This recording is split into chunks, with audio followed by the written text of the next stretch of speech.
Hey, Taco Tuesday fans, this is Christian Brindle. And I am Glenn Shelton. We came together and combined our forces to create something special for insurance agents called Taco Tuesday. Let's taco about insurance. My company, Christian Brindle Insurance Services, and my company, Lead Heroes, is here to bring you the latest and greatest news happening in the insurance industry today and eat some tacos while we do it. If you enjoy the content that we put out on this podcast, feel free to leave us a review or subscribe so you don't miss any future episodes. Without further ado, let's get into this episode of Taco Tuesday.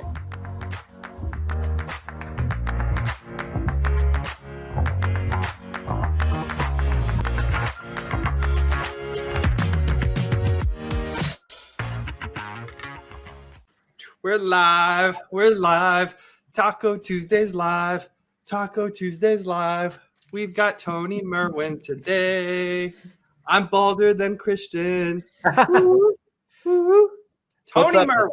I actually thought that was my floodlight in the distance over here, but that is your head, isn't it? What's up, Taco Tuesday Army? Twice. We're doing our once a month live stream, and we couldn't think of a more fitting guest to have on than friend of the show, friend of the group, Mr. Couldn't Tony find Merwin. a better guest. Like, well, they're all booked. I guess we'll get Tony back on. We went through He was only our list. sixth choice. You Our know, whole but, list. I was in the abandoned leads down there at the bottom. So if we were trying to talk to a couple of people about guests, Tony was about right here. Yeah. At the bottom of the Glengarry leads. That's right. I'm Christian Brindle. He's Glenn Shelton, and he's Tony Merwin. No, he's Glenn Shelton. I'm Tony in the middle. I think our names are printed at the bottom, though, if they can read. They are insurance agents, though. Well, if anyone that's ever sent important Shots email fired. communications to agents knows that they cannot read. Christian, as is mandatory now.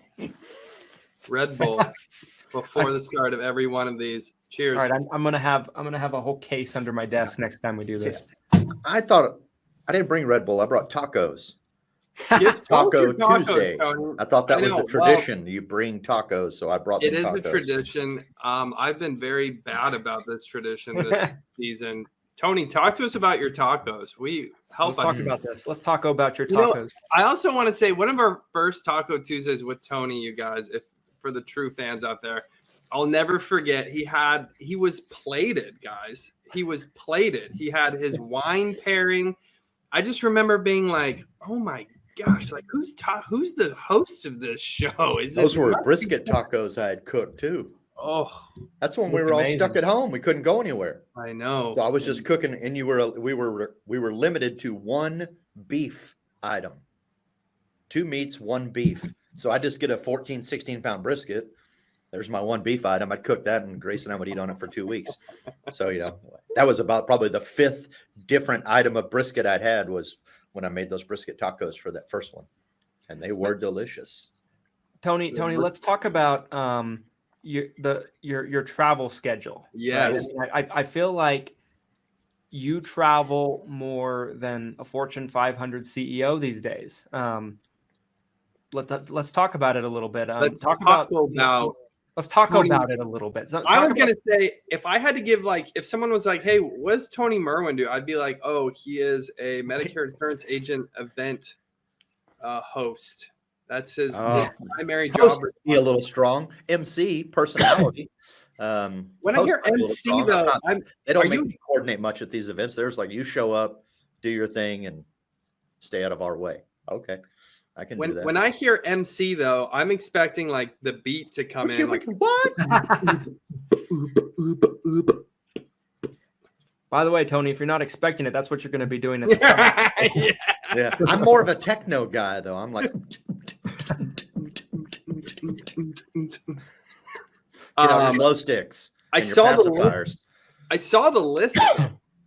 Tony had this list, you guys. He posted. He's already crossed out half of them.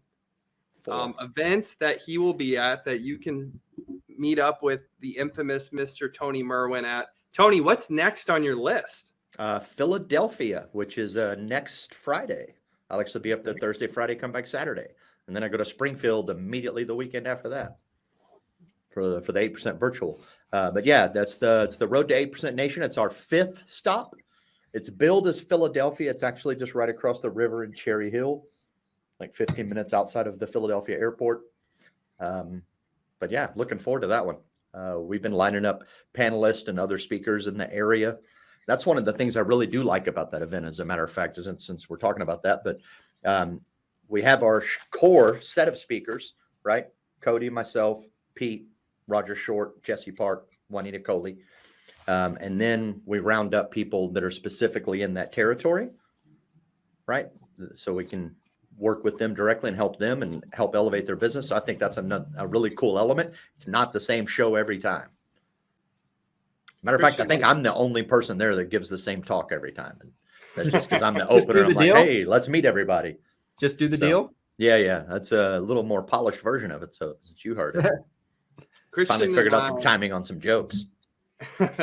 Christian and I already talked about conferences earlier this year. And one of the things I said is I feel like the smaller events, sometimes a little more intimate. Sometimes you can get more out of it than some of the bigger events. Obviously, mileage varies, but I think that's awesome. I love the, being local, getting the people who might not travel, right? Mm-hmm. The agents who don't have the budget to travel to maybe a national event. I think that's super helpful. So you heard it right here, you guys. Philadelphia, technically Cherry Hill. Get your tickets. 8% road show. February 11th, Friday, and it starts at 9 a.m. sharp. So you want to get there a little bit early. Make sure you get a good seat. So Tony, I had a question for you to kind of kick this off, because we always want to bring as much value to the tacoites, or I've stopped saying the other term I use for them, because it's kind of it's season 3. We're professionals now. Yeah, we're more politically correct these days. Season 3. Season 3, Tony. I guess so, right? You launched this in 2020. 2020. Yeah, when we were all locked up. Man, it seems like Isn't that was just crazy? A couple of weeks ago. That's nuts. I was just talking to my wife about that. It feels like it was just a couple weeks ago, and here we are. Good for you guys, man. Thanks. 100 episodes. We're gonna hit it this year. Right This is about 70. Okay. Yeah. It's funny that I can't believe that I can't remember how many episodes we've done, but then Glenn's like, I know off the top of my head. I'm a numbers guy. I like the numbers. So one thing I wanted to ask you, Tony, is you have really broke out into the scene in terms of being a part of events, speaking at events, supporting events, and helping out with a lot of events. Of course, helping out with ours and Justin's and Cody and everything like that. What do you feel like is the number one thing that a person should look to gain by traveling to an event in 2022?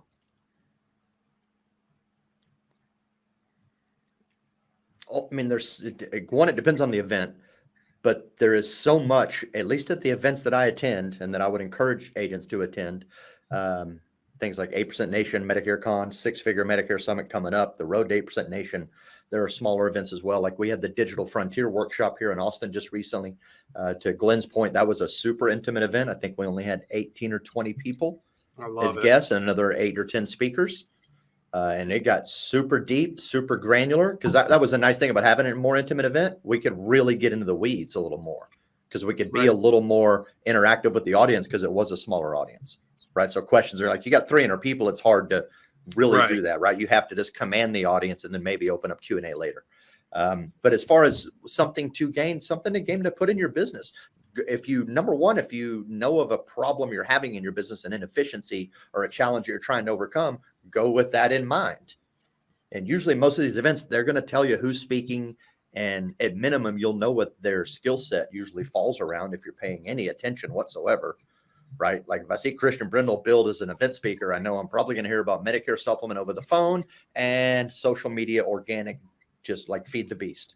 Like those are the lanes of the areas you're going to talk about. You're not going to all of a sudden throw some weird cross-selling long-term care talk on us, Like I know, I'm not going to be surprised by what the space that you're going to be in. So if you're thinking of attending an event, look up the speakers.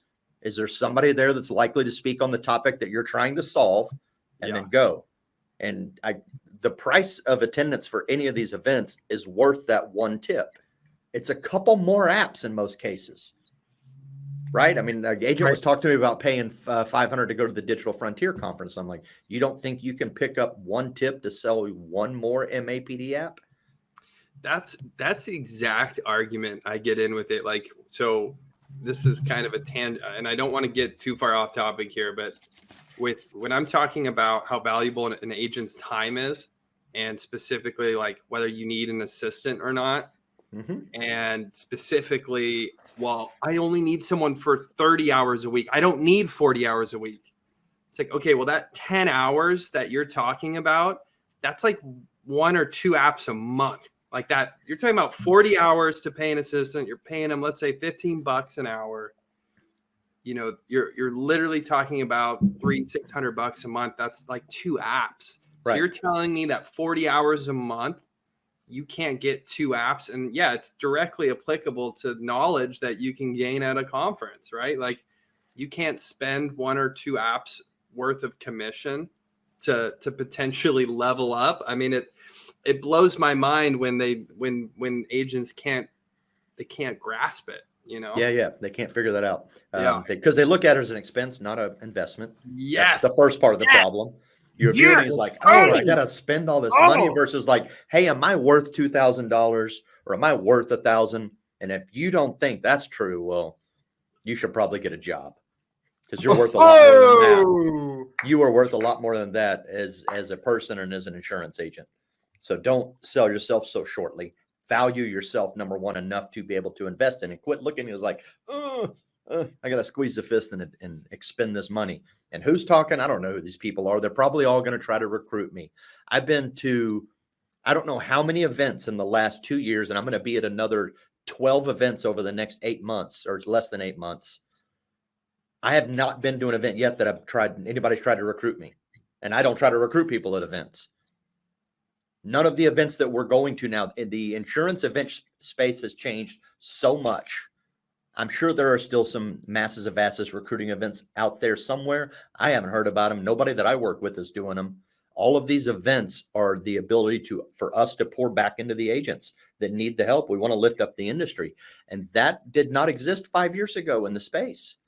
So if you're an agent out there and that's your hesitancy is, I don't want to go get recruited or pitched or sold, I can guarantee you're not going to get recruited. You might get pitched lightly, but nobody's ramming stuff down your throat. And if they are selling you something, every time it's a great value, right? Like I think you sold a course maybe at Medicare Con. I don't remember if you were promoting a specific discount, one of your courses. Eric Fierro was like, a lot of these guys were offering, hey, if you want to hear more, I mean, and I always bugs me when salespeople get offended by being sold.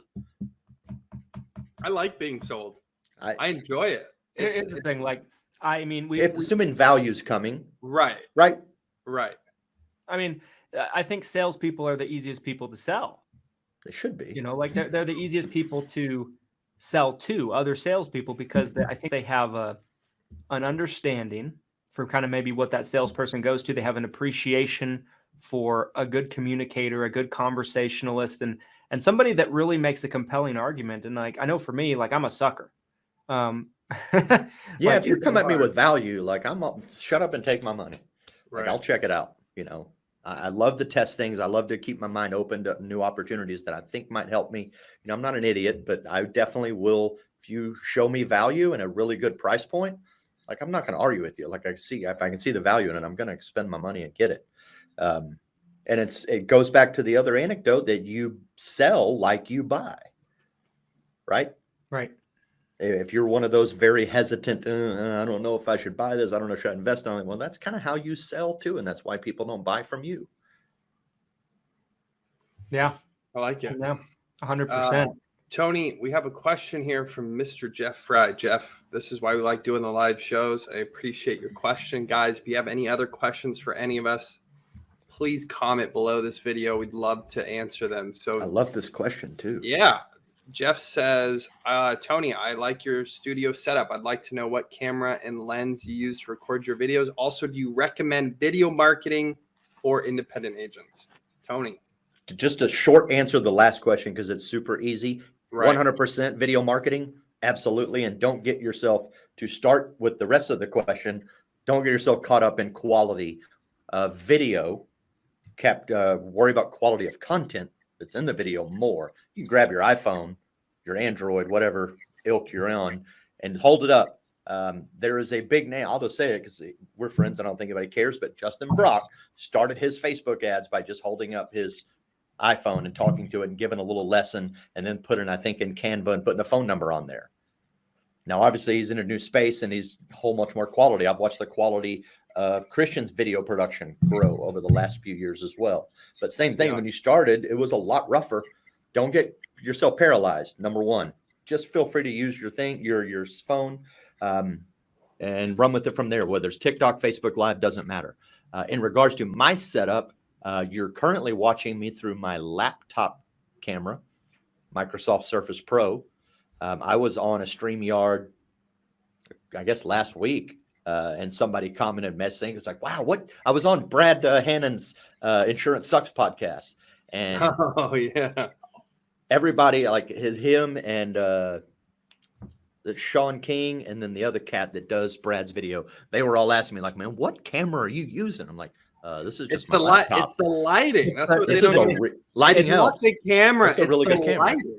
It's definitely the lighting. I mean, it's definitely the lighting. Like I can, 100% agree with everything Tony just said. I mean, I think so many agents, when it comes to creating content for your business or, using video ads, there's nothing more powerful in terms of running an ad than a video.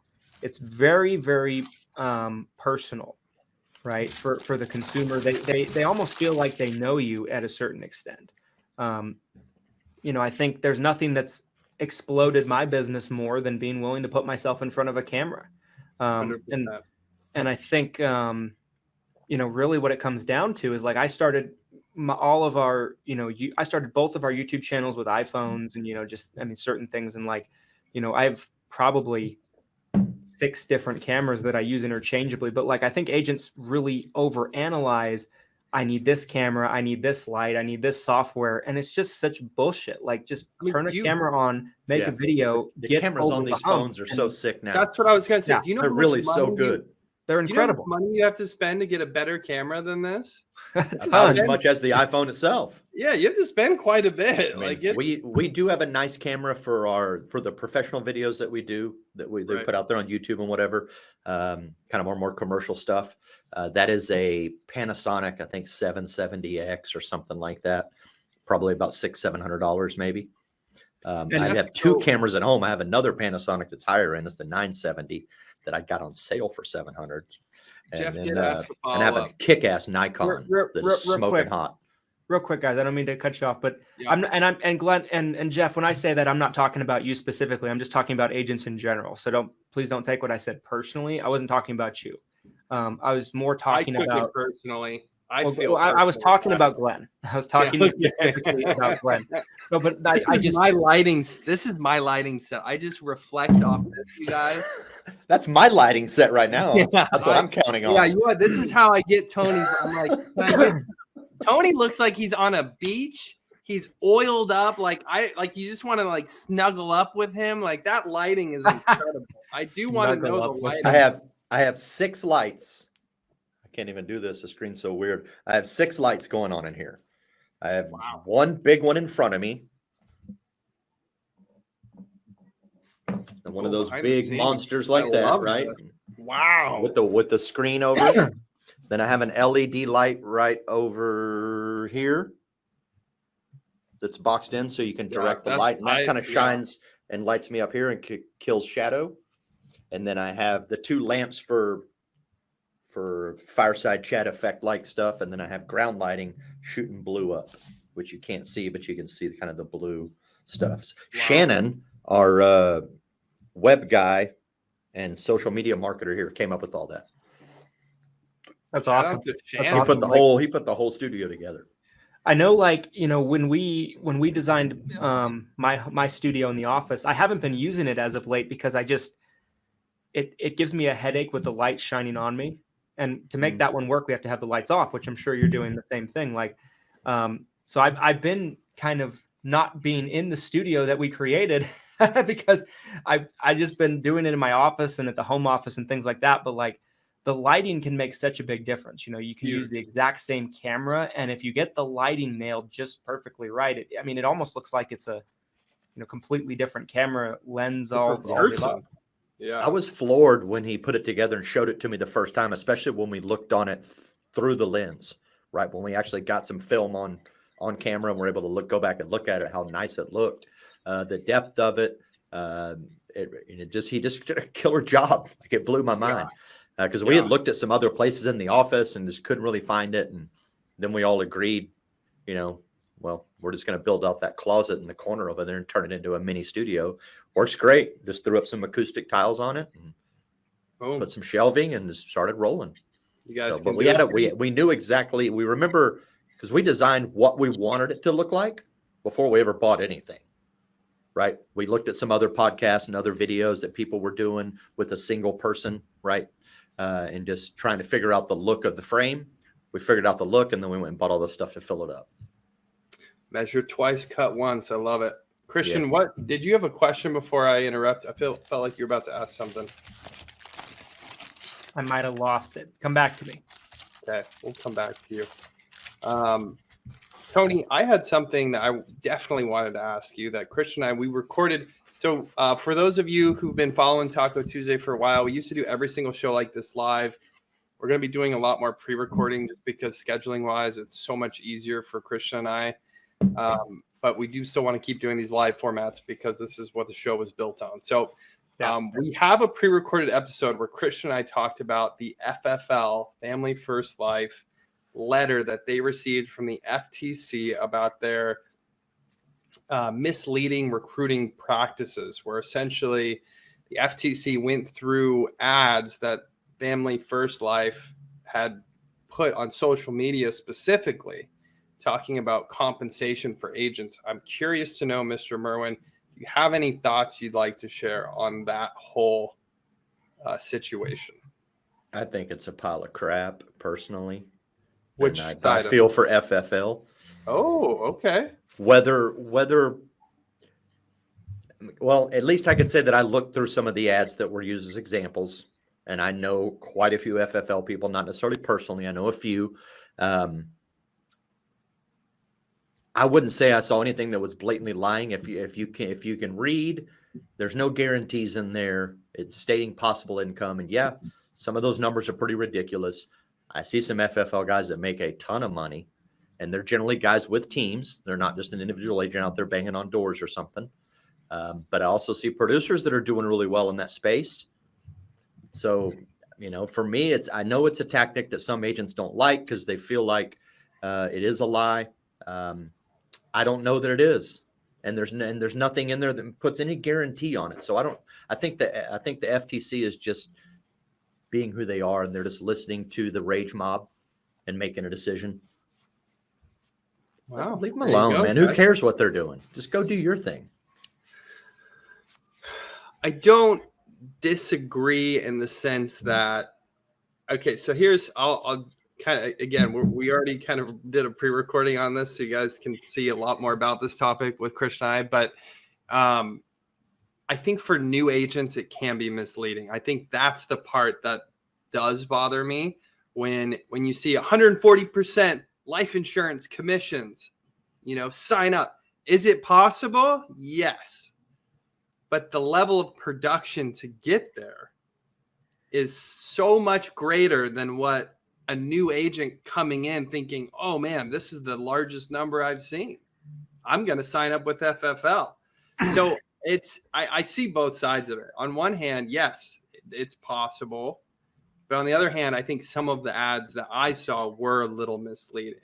Is it that much different than William Shatner or Joe Namath commercial saying you can get up to $145 Part B give back, and in your state there might be a $10 to $15 one, and that's it? or you can get $4,000 or $5,000 in comprehensive dental coverage. Like, it's kind of, I mean, not fair. That's a fair statement. And that's a good comparison, as a matter of fact, too. And you obviously know that one hits close to home. So well done. I think I'm going to log off now. Great. But no, that's great. Okay. That's a really good comparison. And yeah, it does fall under that same line. But again, Joe Namath ain't lying. He ain't, he's not, he's just, you might, if you can qualify and if you can fit in this box. So they're leaving out, or they're putting in very fine print somewhere the rules of the box, but then they're just coming out with all the sizzle. Advertising practices like that have been around for years and years and years and years and years. And that might be part of my issue, is that I've seen them so many times that I know how to read through them. So like, they don't even faze me. Like, I don't have that naive filter. I've learned to filter those things out and go, oh, it's just another one of those ads. Right. Or I've learned how to read ads and look for what is the maybe language? What is the if language? What is the, I made totally from real oranges does not contain real oranges. Right. What's concentrate? Is this juice? Right. So, I mean, it's the same kind of thing. Not real oranges? I'm just kidding. Yeah. There's a commercial out there talking about orange juice, and they're like, made from real oranges. And in the background, you hear the guy, does not contain real oranges. So Tony, I have a question that I wanted to ask you, if we could shift gears a little bit from this, because I love this topic. We could probably talk about it the rest of the episode, but I don't want to take too much shine away from the other one. We already recorded about it, because I think that's a great episode. So you guys will want to watch for that one. But one thing that I find really interesting is, the last year, maybe year and a half, 2 years, I'm not exactly sure how long now, but with Grace coming into the business, right? And you guys kind of starting your agency kind of on the back of what you guys are doing. I know that, you've been in the industry a long time, but can you talk a little bit about that experience? And like, have you learned anything that maybe you feel like is dramatically different in today's day and age in terms of building a business? And also, like, what has the experience been like of kind of building that agency, right? Because, I know you've worked with PSM as long as you have, but like, building that agency is probably a completely different experience, right?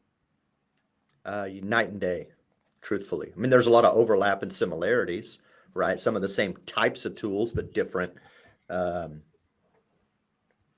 purposes, right? I mean, I have a CRM at PSM, but I would never use that CRM in my agency, and they would never use a CRM. Right. Does that make sense? Right. So there's some overlap in some different areas as far as functionality goes, but the purposes of them in those regards are different.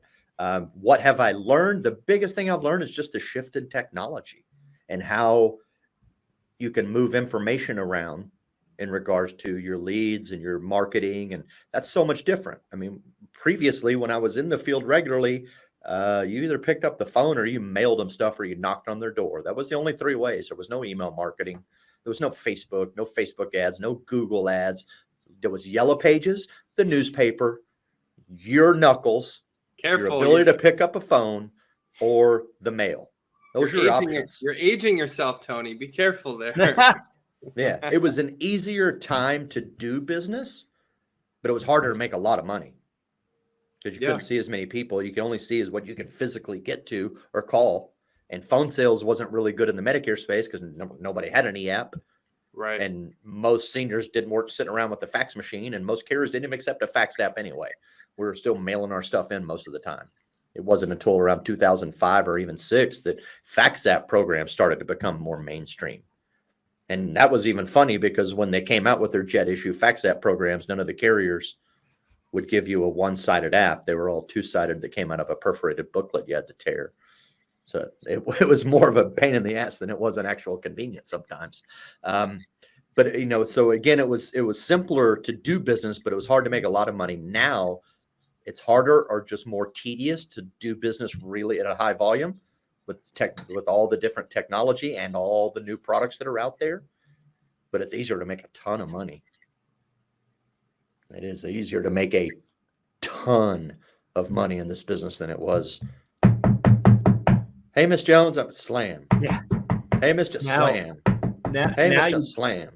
Now you basically have, a Zapier tool connecting with a Go High Level, and you're basically same thing, but you're getting in at front a of them mass in a volume capacity. Right. I mean, I don't know how familiar you are with Mike Moore, the no-call broker. That dude doesn't call anyone to present products. He has a chat bot that presents everything from the Facebook lead all the way to, yes, I agree, I want to enroll in that Bright Healthcare Bronze Plus plan. And then he picks up the phone and builds their sandwich.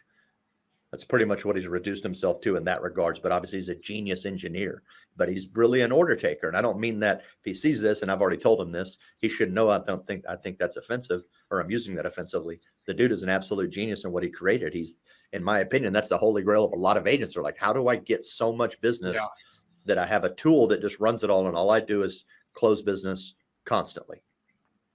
Yeah, that's all I do. That's how you make a scalable sales system too. That's how you create something super scalable. You can't. What I can tell you after doing this for as long as I have, scaling out salespeople is almost impossible. However, if you can dumb the process down that much, now you have a replicatable system that you can scale out. Because I can't tell you how many times I'm talking to an agency owner and they're like, well, so-and-so in my agency is my number one closer. They can write 100 apps a month. It's like, well, that's awesome. How do we get your other 20, 30, 40, 50 agents to replicate that? Yeah, doing what they're doing. Because if you have one agent who's an all-star and your other agents are all kind of dragging their feet, yeah, like, what's the problem? Yeah, what's the point? Like, what are you doing?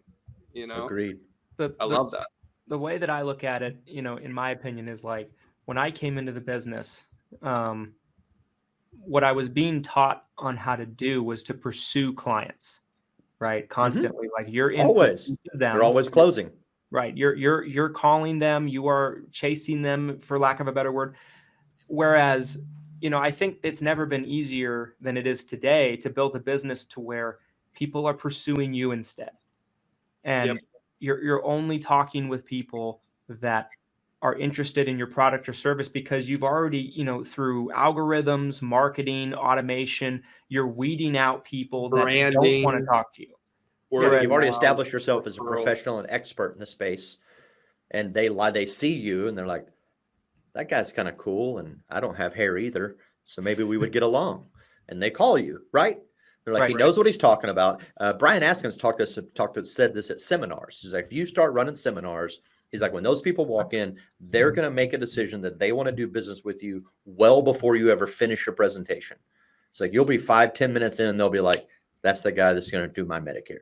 That's the guy that's taking care of my life insurance. Like they'll make a decision that fast, as long as you don't do something completely stupid afterwards. But, you know, if you act professional, there's a large group of that audience that's going to make a snap decision immediately, just because they relate with you, they've used the professional, and you're there in front of them. The great thing about the internet is that we can be in front of anybody at any time, any place, anywhere. So it just makes your audience so much bigger. It's like, you know, Danielle Delgado said it at 8%. It's the great multiplier. The internet is. Ooh, I like that.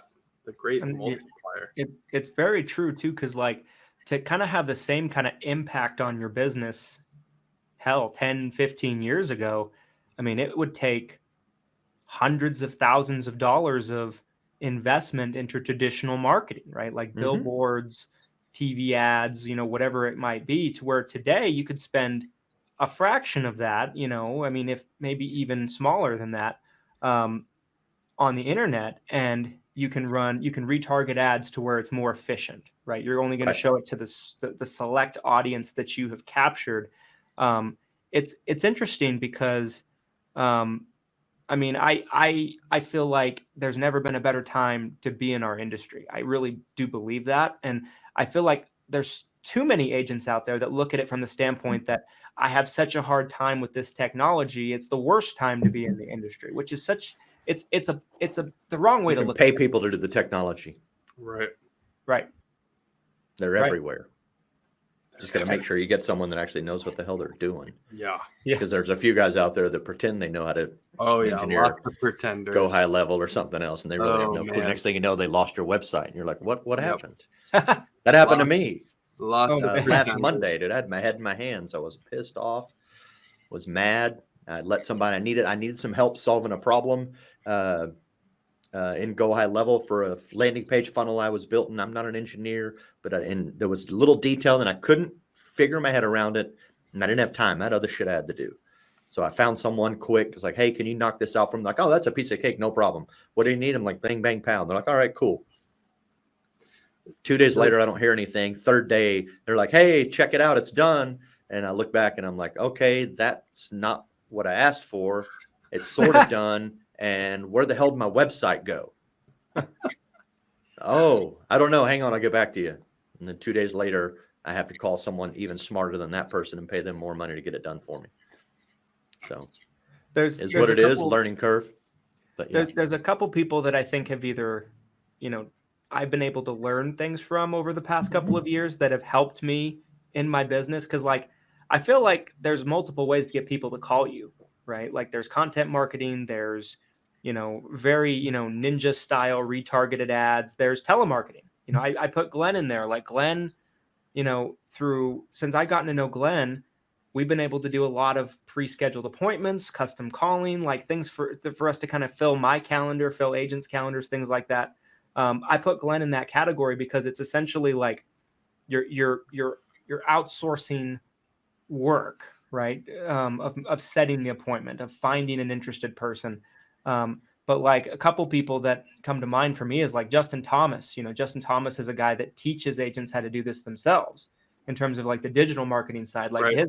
his approach is like, you should learn how to do this stuff. And I can teach you, and shit, he can teach you. I need to spend more time with him. See, I don't mind learning to do it. And I don't mind beating my head against the wall to learn to do it, but I only want to learn to do it to the point that I can communicate with someone better that I'm paying. Right. Yeah. That way I can manage the job better. And I know what they're talking about when they tell me that the widget did the thing with the deal and the stuff. And I'm like, oh, okay, cool. Right on. And yeah, and I agree though, with what you said though too, Tony, like there's such a thing. And it comes back to what Glenn was talking about at the beginning here about valuing your time, right? And not getting sucked into spending 8 hours trying to build a landing page or something like that. Like you have to find that balance, I feel. Mm-hmm. It's dangerous if you hire someone to do a task that you literally have no idea how to do. And now you're in uncharted territory. My favorite thing to do is to hire someone to do something where I'm very confident in what the task should look like, how much time it should take, because then it's easy to manage expectations. But if you hire someone to do something and you have no idea how to do it, it's easy to get swindled. Like Tony was saying there about the pretenders. I do want to jump on this question really fast. We have Jeff hitting us with all these questions. I love it. Glenn, I know you built a business on Philippine telemarketing out of the Philippines, which Christian just referenced a minute ago. Have you thought about a US-based telemarketing company with American accents, or do you already have that? I know the cost is lower out of the Philippines and that you have a great process overseas, but can you recreate that here in the US at a higher cost, of course? So great question, Jeff. Early on, I actually thought I could kind of have a hybrid model where I could have a stateside call center, and maybe it's like I'm charging a premium for that. Maybe it's in conjunction with the Philippines. But the problem is to have kind of a similar cost structure where I'm paying someone here stateside to do phone calls at $10 to $15 an hour. They don't even have remotely the same type of work ethic that a Filipino has. And even if the efficiency of an American is 2 to 3 times higher, right? So even if I can pay someone $15 an hour and the math makes sense and the agent can, all the marketing makes sense. The problem is, and we're seeing, I think the pandemic has just put a spotlight on this, right? Is that the lower wages it doesn't motivate, I guess, people here. I don't want to label people, I guess. I don't want to say like entry-level workers at $10 to $15 an hour are just lazy and they don't have a work ethic. But that's been my experience. I hate to say that, but I tried multiple times. I tried to hire people stateside, pay them a fair wage. The work, they either fizzled out fast. They did great work, but they were done after a certain amount of time, or they just never got to it. They couldn't replicate the success I was having with the Filipinos, who every day, you guys, this is the phone. They're hammering the phone and they're crushing it. And the phone still works, you know? So Jeff, I hope that kind of answers your question in a nutshell. I'm probably going to get canceled after this show. Taco Tuesday. Joe Rogan style. Yeah. Yeah, exactly. Take Glenn off social media platform. Burn lead heroes. I can say, you know, as a customer, I posted something in the Facebook group earlier today because I literally get asked as much as anything questions about lead heroes. Like like I own lead heroes. I saw that. Like, yeah. And I was really hoping that it would put it to rest that like I'm just a consumer like everybody else, right? Like I can tell you my experience, but like I don't want to tell you my freaking experience. That's not paying me anything all day. If I'm just telling you about lead heroes all day, like I love Glenn. Don't you have a published Google review? Just pin that at the top for everybody with lead heroes questions. Look here.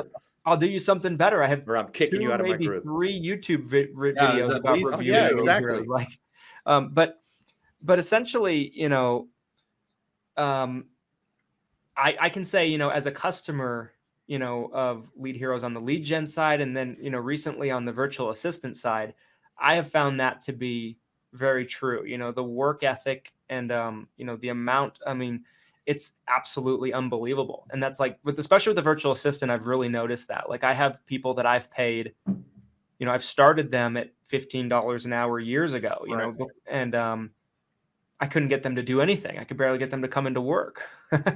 And so, yeah, I mean, I can say, you know, it's been very, the comments are distracting me. But I want to be really concise. I don't know if you wrote hang that on, because they're anonymous. I want to be really concise with an answer here because I feel like I monologued and I lost myself for a minute. So I want to be really concise with this answer. Okay, so when I take an entry-level Filipino worker versus an entry-level American worker, that Filipino worker is going to work harder and has a longer longevity than that entry-level American worker. I can't necessarily speak to exactly why that is. I've tried the experiment multiple times and the Filipino wins every single time. I'm not saying all Americans. Wait. You're just saying American people are entitled, right? Wait. Lazy Americans. I'm in so much trouble. Oh my gosh, Tony, no. I knew Tony was going to be the death of me. That's really funny. That's what's happened. Hey, I think this is a good possible transition. I did want to. Yes. I did want to talk to Glenn about us, Christian. Take us anywhere from here. I wanted to hear about the Valentine's Day sale. Yes, turning 65. This is actually something I did want to talk about because this is such a hot topic. Tony, you are absolutely one of the best people to talk to about this. Before we get into turning 65 leads, I want to talk about the turning 65 market. I think there is some exaggerations. There's some, I think, misunderstandings that agents have about the turning 65 market, what it is, what it isn't. You know, people always talk about, oh, there's 10,000 people turning 65 every day, or 11,000 people in the United States turning 65 every single day. And that sounds like a lot. It sounds like a lot, but it's really not. When you put it in the scheme of marketing and you're looking at all the other players who are targeting the turning 65 market. Tony, what do you think about the turning 65 market? I don't have any issues marketing to it. I'm getting close to 2% return on my direct mail. You know, I know there's other guys out there that are crushing me through Facebook leads because they're better at it than I am.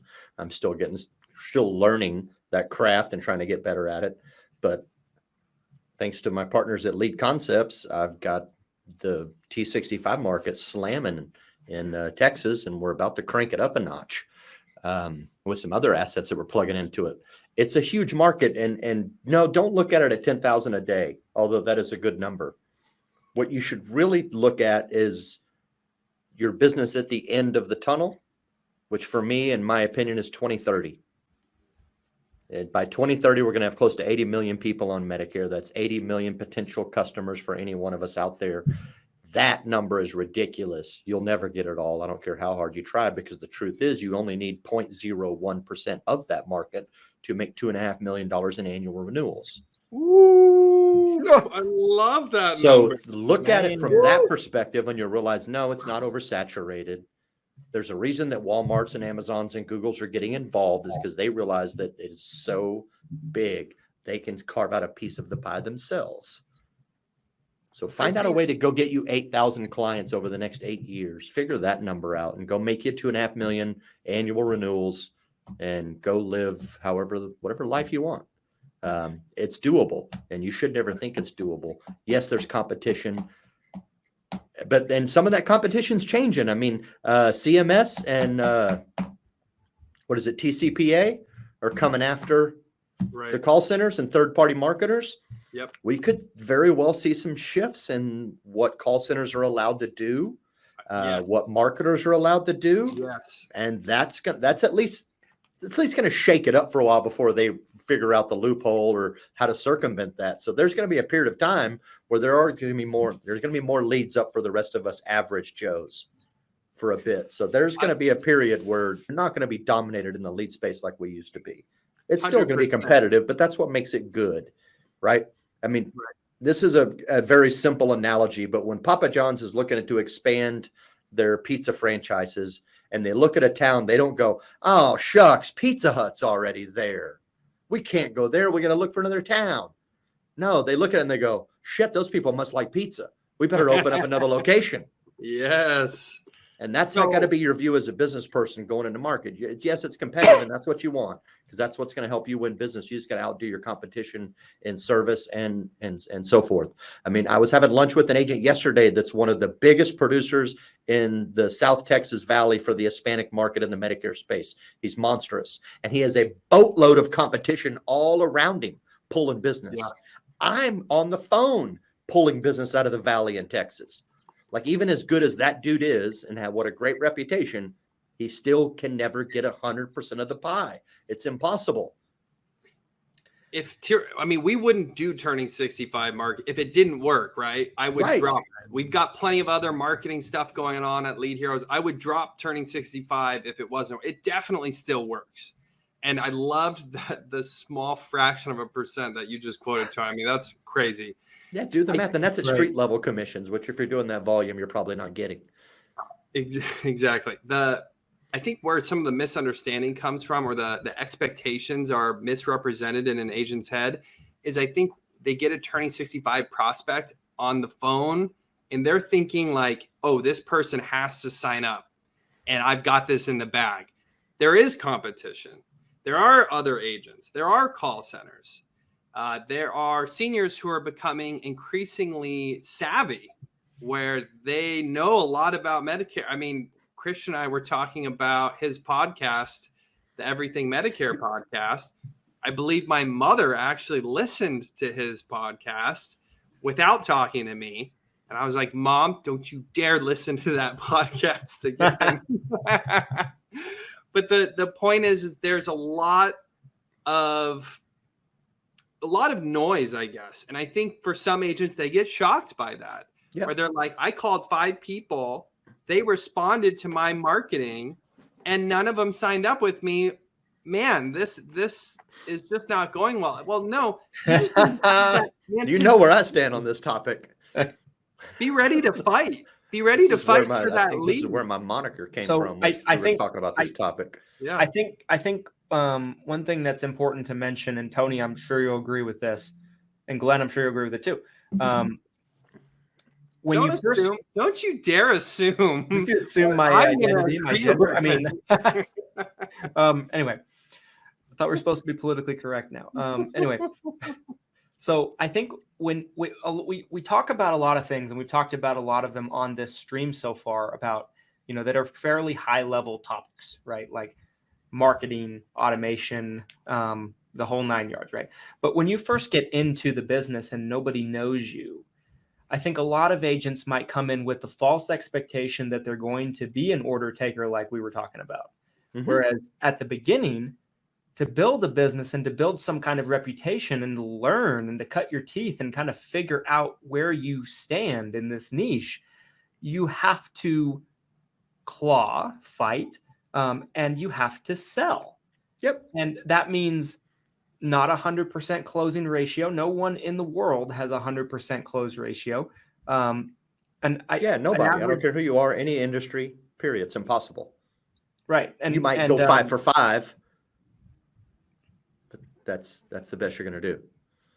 Right. I mean, so I think, a lot of agents, they come into the business and they're expecting to be order takers. Whereas like you might have to start off with, you get a batch of direct mail leads. The first 4 or 5 that you call, they shut you down. They don't answer the phone. And you can't just say these leads suck and walk away from it. It's never the leads. It's the person that's working the leads, which is not a shot at anybody. It's more so just to kind of speak to the fact that there might be something you can tweak in your approach that might work better in the next 5 leads that you call, right? So you need to essentially revamp your process, change your script, have some guidance and some mentorship in terms of the proper way to call these leads, and you might be able to close 20% of them and strike out on 80% of them, which is still a great return of investment. Yep. You said it perfectly there, in regards to you might need some coaching or some mentorship. And so, which was the question I was going to ask you earlier, but you answered it. But that question is, so everybody understands where I'm coming from. If an agent is coming into insurance for the first time, whatever the space is, and they're naive enough to believe that this isn't going to be a hard job and that they're just going to pick up phones and call leads and those are sales, they're not just names on pieces of paper. Yes. Whose fault is that? That is such a great question. And whose fault is that an agent walks into that situation with that mindset? That's the core of the issue I was getting at with the turning 65 leads and the turning 65 market. It's not the agent's fault. Right. I mean, I'll admit if you really are that naive, you're pretty naive, but nonetheless, right. Not trying to be rude in that regards. Too late though, but Glenn already got us canceled earlier with his IST comments. But it's the mentor's fault. It's the coach's fault. You don't let your agent get on the phone and think, all right, this big stack of leads are all sales. You're going to be a millionaire. But no, you get them on, you go, hey, you see this list of 200 people right here? You're going to start calling it. Chances are you're not going to make any sales. But there are people. Let's just be honest. Like that's how you get an agent prepared for the phone. I'm also encountering agents who are being sold that idea. Understood. And this goes full circle back to goes back to the FFL. I know. 100%. I think like it all ties together. It really does. I think there's never absolutes, right? I think that there are situations that are going to fall on both sides of the fence. Because like I know I've had agents with me. There's one that comes to mind, and I'll be very nice about this, but that worked with me my first year bringing on agents. She was one of my first 10, and I was learning how to be a mentor. I was learning how to be an upline, right? And so, it's possible that maybe some of it maybe fell on me, but she was coming from the call center world. She was used to having her phone ring, pick up the phone, and she would take orders. That's what she was used to. And, she got started, and she kind of got started relatively right before AEP. We ended up, getting her some co-op money, and, which looking back on it, I probably shouldn't have done as much as we did at all because she hadn't written any apps or anything like that, but we got her some co-op money. And she got, I want to say, in a very difficult market to pull direct mail response rates, she got like 60, 70, 80 leads somewhere in there. She called the first 4 or 5. And I'm not the type of person, I think anybody that works with me would say, I'm not the type of person that isn't anything but realistic. If anything, I'm probably more pessimistic when I'm talking to agents about results. I I never want somebody to feel like I overpromised and underdelivered as an upline or a mentor. So I'm trying to be very realistic. And she called the first 4 leads, the first 5 leads. That example I gave earlier was a true story. She got shut down, got rejected, and she wanted to just throw a whole batch of leads out and get new leads. And she's calling me on October 14th when I'm out selling, demanding more leads. And it was just a really messy situation. It was like a pretty big blow up at the time. And, and since then she's gone to about 4 different IMOs, probably sold a total of 4 or 5 policies. And I know, because I know the IMOs, but to say, I feel like there's situations on both ends. I think sometimes it's the mentor, but sometimes it's the agent too. Well, it's certainly there's ownership in both regards, but I think ultimately, if you're coaching someone, I mean, if you're stone cold independent, you think you have that kind of skill set, and you just go get some contracts, and you wake up in your house, right, and you're like, I'm going to call some leads, and your attitude is every one of these is going to be a sale. Yeah, you definitely own that yourself. Right. Like, you should not be in this business if you don't already understand sales and that it's a numbers game. Like, you're wrong already, right? But if a new agent that's that naive to believe that when they get a stack of leads, they're all sales, and if the first 4 suck, the whole batch sucks, that's bad coaching, in my opinion. Right? You could be a bad business person too, but that's only if you take ownership. Like, well, I'm just going to go buy leads and sit at home, and wow, look at all these people that want to buy my product. This is going to be a cakewalk. And then you're like, what the hell? That guy told me to.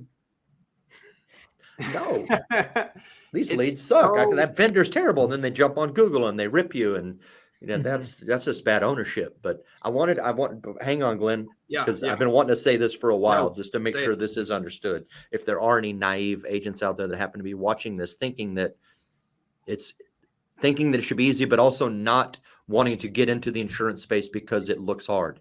I've been doing sales my entire life, which is at this point is about 31 years of sales. Tony's only I have 31? never, and I've done all kinds of sales. I've sold cars. I've sold knives. I've sold insurance. I've sold sports promotions and golf course packages and baseball tickets. I've sold door to door. I've sold retail. I've sold phone.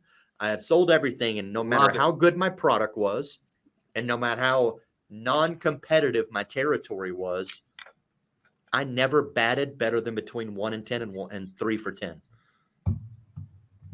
And occasionally we'd get some superstar streak where you're running 4 for 10 for a while, but my averages were always between, it was either 1 out of 10 was a customer or the 3 out of 10 was a customer. That was it. And that's in every business I've ever done that's sales. That's just a game. It's a numbers game.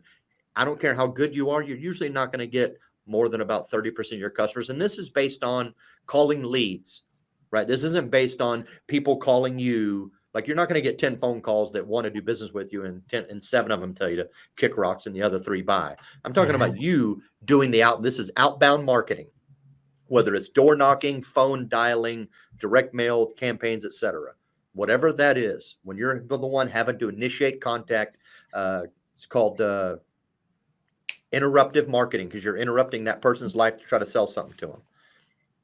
You're never going to do better than about 3 out of 10 in most cases. I mean, maybe Eugene Manchico can do a little better because he is sick on the phones, but most people, bar none, if you can crank out 3 out of 10 cold leads, you're good at sales. And just be happy and go get your trophy and cash your check. Yeah, I might clip that out and send that to agents, because that's how gold that what Tony just said, you guys. I mean, I can't stress that enough. So if I'm talking to and I complain to Christian all the time privately about this, sometimes publicly, even on the show, it takes me all of about 5 minutes of interacting with an agent to know if they've been licensed for less than a year or more than a year.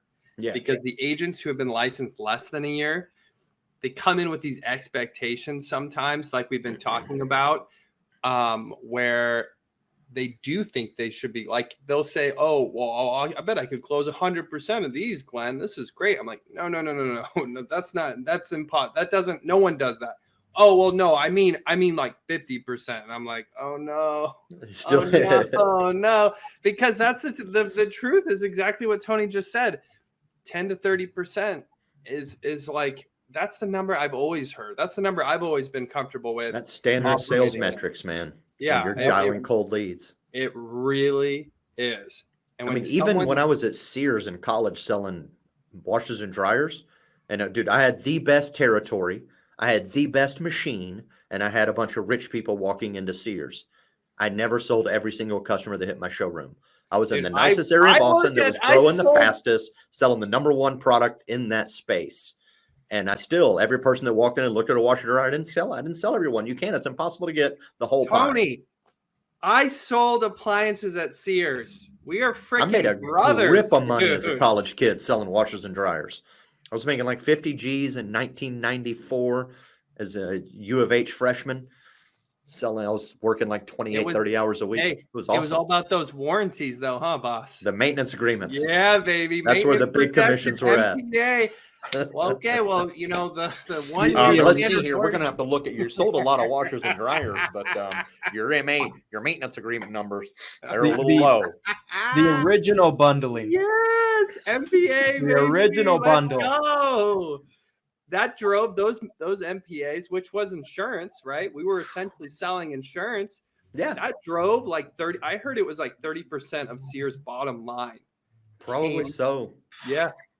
That's probably about right. Because most people never used them because they built kick-ass machines anyway. I mean, the Kenmore washers and dryers back then, I've still got a pair that I've had for 12, 13 years. Yeah. All I've had to do is clean the lint filter and a couple items. They work like champs. So, I mean, yeah, the odds that you're going to actually ever use that maintenance agreement, come on, man. So that was just straight jelly for them. I just and those, and here's let's hit that metric again too. I might sell 10 people in this week washers and dryers. I was only getting about 2 or 3 of them on that MA, on that maintenance agreement. And they were already my customers. Now, call me a bad salesperson. I'll be the first to testify that I'm not the best, but I'm good. But even as an average salesperson, I'm only going to bet about 30% on an add-on product for a customer that already trusted me. Realistic expectations. If there was something I could take to the Department of Insurance, right? So to circle back to the start of our conversation, Tony speaking at 8% Roadshow. Why is it called 8%?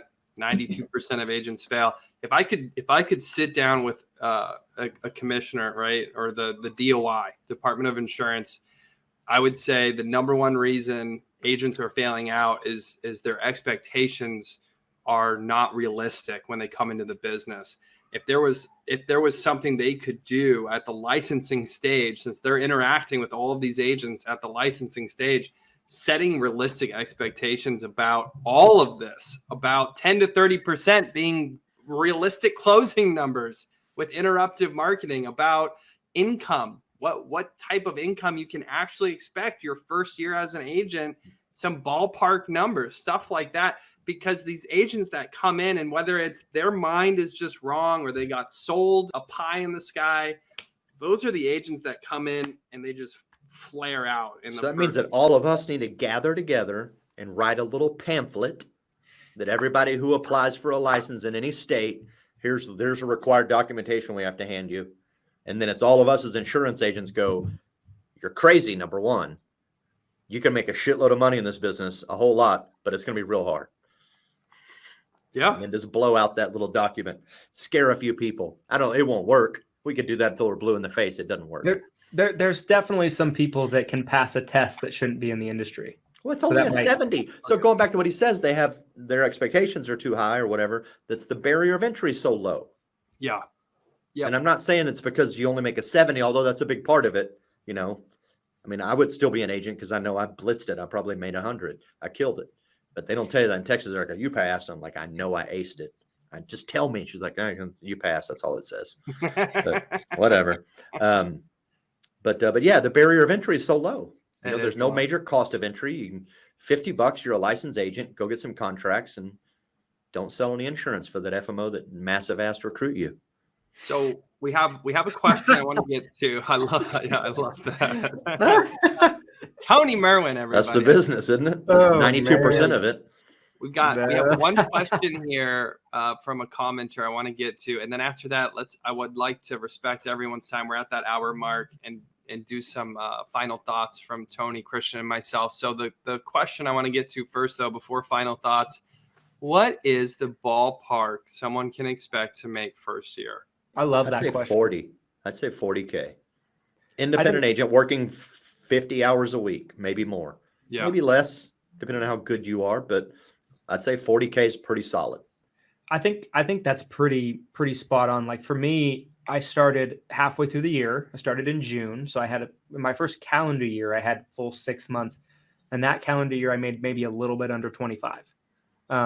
So that's, and I've heard Danielle Kunkel-Roberts say on several occasions, I think she made between 25 and 30 her first year, so I made less than 20 my first year. I was terrible. I made I more think money years building ago- bar stools. I think the X factor is sales That experience. was 04. So if you come into this industry and you're a sales all-star, you have a ton of sales experience behind you, you could probably make 40 or 50K pretty easily. Work ethic too could kind of be that other X factor. 100%. If you have both of them, then that's the when you're talking about guys like, like Justin or like Cody there or whoever, or even Christian, like after that first 25, like you went out and tore it up.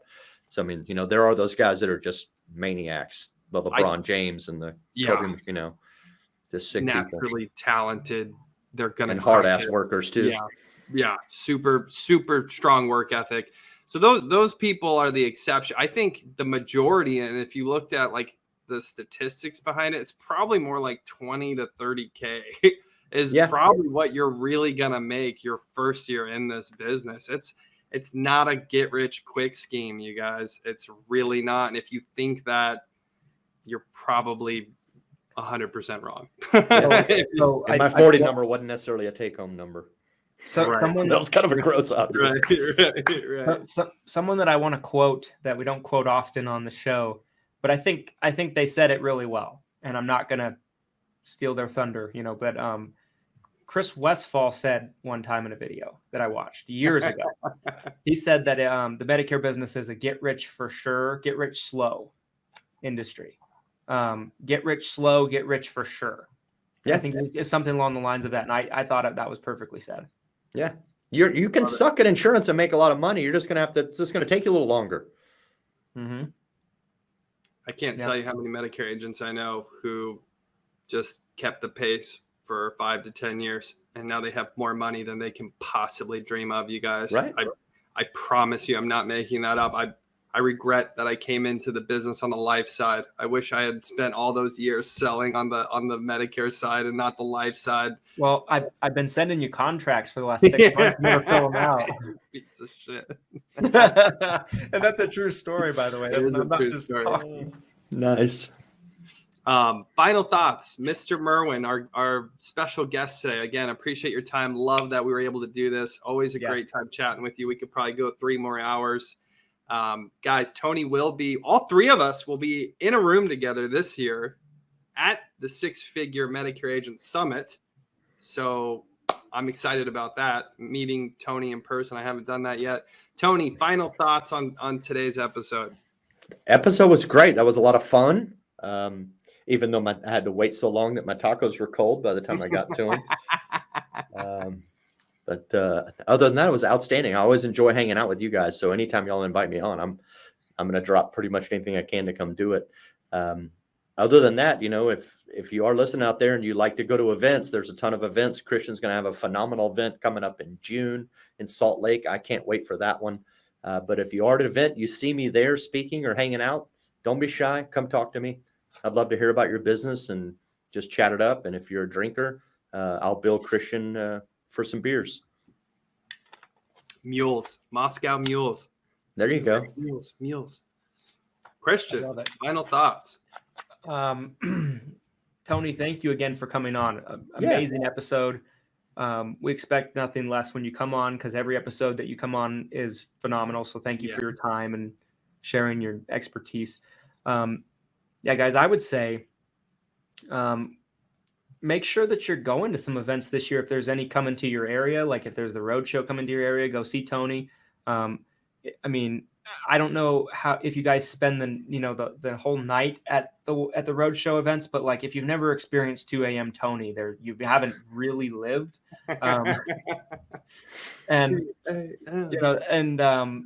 Yeah, nothing more to be said. I would say another thing, guys. I don't mean to self-plug, but I'm going to just for a second here.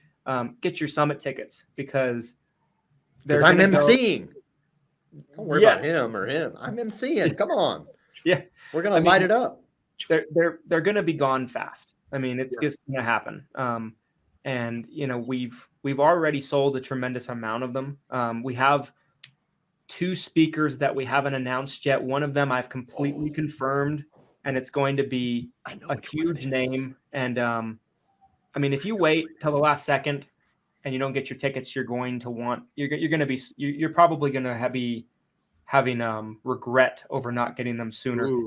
Glenn will be speaking. Glenn's going to kill it. Tony's going to be the MC. He's going to kill it. So what are you speaking on, Glenn? Cross-marketing long-term care? Yeah, there's a big long-term care. How do you use a virtual assistant to get long-term care policies? Guys, get your notebooks out. We're mining for long-term care today. Nice. Where are you having the event again? Ooh, great question. Yes. Thank you for asking. It's going to be June 10th, 11th, Salt Lake City, Utah, my hometown. And, I'm really excited because I feel like there's a ton of people that haven't been to Salt Lake. Like Justin Thomas sent me a promotional video the other day, and it's going to come out on the YouTube channel later this week. So watch for that. But he said basically in the video, I've been to every other state except for Utah, I think. I've only flown through Salt Lake. I never got to experience it. It's incredible in June in the summer. It's really nice. I mean, the mountains are right there in the city. It's a clean city. There's a lot of very nice, wonderful people, and it's going to be a blast. So you guys are going to want to be there. I meant where, is it at your house? Is it the Motel 6 down the street? I understood the question. Where are you throwing the event at? Do you have the local Panera? Do you rent out a section of the Panera bread? We don't have Panera bread, but have you ever seen one of those backyard weddings? It's basically going to be that, but backyard wedding. So are we going to have a balloon jump trampoline thing to jump around in? There we go. Yeah, it's going to be a blast, guys. It's going to be the Radisson Hotel. The Radisson, that's right. The Radisson Hotel, downtown Salt Lake City. If any of you are interested in Utah culture, it is literally across the street from the Mormon temple, right there. So they're redoing it right now, but it should be done by June. So cool. A lot of money got put into that temple. Sure it did. Yeah. Trying to get it ties into the Medicare industry in some capacity. If any of you guys want to know, talk to me at the summit about it. I'll tell you all about it. But Glenn, final thoughts. Yes. Loved this. Love that we were able to go live and having you on, Tony. Two quick final thoughts. One, that 10 to 30%, the sales kind of rule of thumb, coming from the sales guru here, Tony Merwin. He's been selling all sorts of stuff for 30 plus years. And I love that we both sold master protection agreements. I'm going to be thinking about my master protection agreement pitch now. I feel like all night. Careful how fast you say that. That's kind of a tongue twister. It is.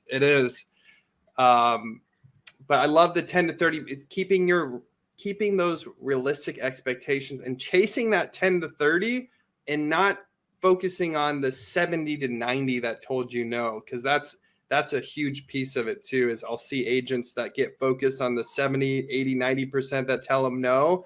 And that's all they see. And then they lose sight of the profitability at that 10 to 30% close rate. So that's one thing I absolutely loved. And then guys, turning 65 leads. We have a promotion right now at Lead Heroes. You can get a turning 65 prospect for $25 at a fixed cost. If you go to leadheroes.com, that's only till Valentine's Day. Yes, we love you at Lead Heroes, but that love ends at midnight on Valentine's Day. So get there, get your $25 turning 65 leads. Appreciate all of you watching, listening. Fantastic episode, you guys. Good stuff. Just excited to get my 25% royalty for ownership on that. And dude, you got it. As a Lead Heroes civilian. Yeah. I need civilian affiliate program. Money, dude. Let's talk about that. That's what we need. Guys, thank you so much for tuning in. Everybody that watches, anybody that watches the replay, if you're watching this on YouTube, of course, you know what to do. Like, comment your thoughts, questions, things you loved, things you absolutely detested about the episode. I want to know it all. And make sure to hit the subscribe button. Make sure to hit the notification bell so you're notified when we upload. And see you guys next Tuesday. Keep eating tacos and